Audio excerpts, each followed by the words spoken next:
Those sandbag sites, just one of the many things the city of St. Pete is doing to get ready for the storm and the record-setting rainfall that we've seen over the past 6 weeks, as you know, has added extra wrinkles to preps this time around. 10 Tampa Bay's Chris Hurst live for us at Lake McGorry in South St. Pete. And Chris, the city told you they have already started draining that lake. Yeah, Frank, already a few inches here at the lake, and right now there still is a large pump station working through the night.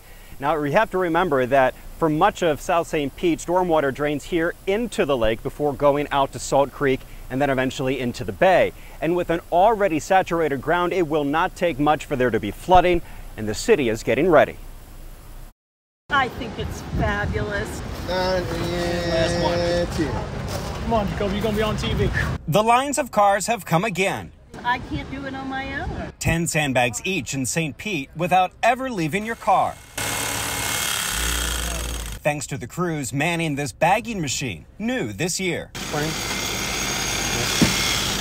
we're pretty excited to get it in. Stormwater management also out in the streets with sweepers and rapid response teams, clearing drains and removing debris, which has been a near constant problem with all the recent rain. The more rain you get, the more runoff you get, and the more debris you get. So we come into that situation a lot where we have continuous rains. If you can't get it removed, they ask you put it in your garbage bin and bring that inside. If you're fertilizing your lawn or you have all these organic debris, that stuff is breaking down in our waterways and it's causing, water quality impacts. Pump stations are already out in the most vulnerable spots in East St. Pete. Tomorrow, the drainage cleaning operation moves to the western part of the city. And as for Lake McGorry, since Lake McGorry is so large, it's just a few inches gets us a lot of capacity. They've dropped it about 3 inches, ready for whatever may come. Get as much capacity as possible into Lake McGorry, as well as like a storage basin for rainwater.